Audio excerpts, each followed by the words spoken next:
felt it necessary that I address Richard Frederick's unsolicited admission that prior to the June 2021 general election, the Bank of St. Lucia invited him to take his business elsewhere. His confession was cunningly crafted to point an accusatory finger at me in my former role as chair of the bank's board of directors, with sufficient wiggle room to allow him to slither to legal safety. My statement is also driven by the several calls that I have received from colleagues and friends who interpreted his jabbing finger while calling my name as a threat and a signal to his associates and minions. Frederick's attempt to suggest political interference in the bank's operations, while unsurprising, are crude, dangerous, clumsy, and unintelligent. Banks are sensitive operations that can easily be adversely affected by inopportune language or actions, especially when these come from people who it is assumed know better. It is not unreasonable to expect more thoughtful statements from a minister sitting in the office of the Prime Minister, who incidentally is the Minister for Finance. But that expectation did not deter him, with his well-documented propensity to blame other people for the results of his questionable choices.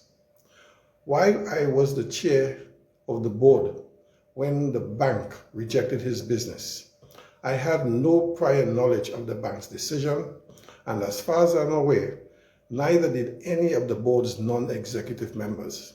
In fact, I believe that we all became aware of this at the same time as the public. Once management had made what was a routine decision that would have been guided by the bank's policies and procedures, there was absolutely no obligation on their part to inform the board or to seek the board's permission or blessing.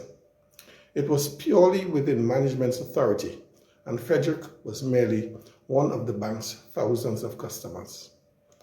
Many of the ill-informed comments that followed Frederick's typical bluster flowed from a lack of understanding by the public about the working of a board of directors. Without getting into specifics, I will quote an internationally recognized expert in corporate governance, and I quote, "The chairman is responsible for facilitating highly effective performance by the board. He is not an executive of the corporation in the sense that he is not responsible for the management of any aspect of the corporation's business." To put this in language understandable to the average person in relation to the bank, it would be inappropriate of the chair to request a staff member to provide him with any customer's file. If he did, it would be perfectly within the employee's rights to respectfully decline to comply with the request and to refer the chair to the managing director. On the other hand, it would have been entirely appropriate for the chair to seek further knowledge or information of a matter that had been the subject of a board discussion directly from a senior manager. The managing director, who from a governance perspective is the formal link between the executive management and the board, would have already alerted the senior manager. I say all this to emphasize that while the chair runs the board, whose responsibilities include the appointment of the managing director and other senior executives, the managing director runs the bank and is responsible to the board for the bank's performance. Any chair or board who would seek to micromanage a high-performing managing director would soon be back in the market for another.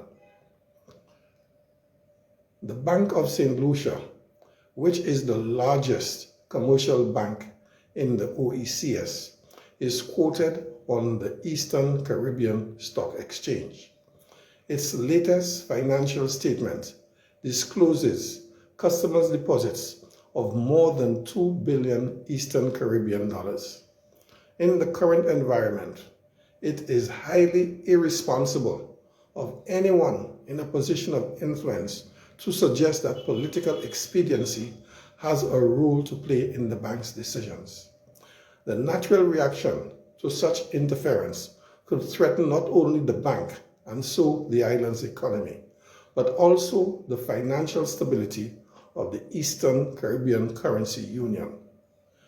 This level of recklessness deserves more than a mere reprimand.